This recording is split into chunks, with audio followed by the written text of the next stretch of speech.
ہیں۔ فرماتے ہیں یہ باتیں ہو رہی تھی، اللہ تعالیٰ نے فرمایا مجھے دنیا میں 3 قسم کے لوگ پسند ہیں۔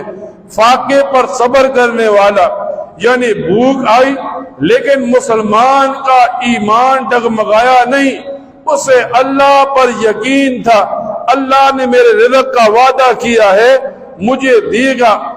جب مسلمان پر فاقہ آیا، مسلمان نے یہ نہیں کیا اب حلال کو چھوڑ کر حرام کے پیچھے چل پڑا، نہیں، اس نے اللہ کے ساتھ لو لگا لی۔ اللہ تعالیٰ فرماتے ہیں مجھے وہ آدمی پسند ہے جو نیکی میں سبقت کرنے والا ہو۔ یوں آتا ہے حدیث کی کتابوں میں، جب کوئی آدمی نیک کام کرتا ہے، اب اس کے بعد جتنے بھی آدمی وہ نیک کام کرتے ہیں، اس پہلے نیکی کرنے والے کو ثواب ملتا ہے۔ اسی طرح کوئی گناہ کرتا ہے، بدعت شروع کرتا ہے، رسم شروع کرتا ہے، اب بعد والے جتنے گناہ کرتے ہیں سب کا گناہ اس کے نامہ اعمال میں بھی لکھا جاتا ہے۔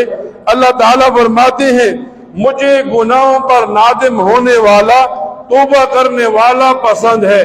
اس وجہ سے جب گناہ ہو جائے بندہ توبہ کرتا ہے، اللہ کے ساتھ رجوع کرتا ہے، اب یہ آخرت سنوار رہا ہے لیکن یہ اللہ کے پسندیدہ بندوں میں شامل ہو رہا ہے۔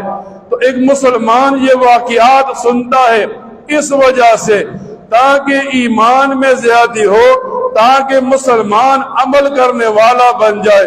اللہ تعالیٰ سے دعا کیا کرے اللہ تعالیٰ ان باتوں کو سننے کے بعد ان پر عمل کرنے کی توفیق عطا فرمائے۔ وآخر دعوانا الحمدللہ رب العالمین۔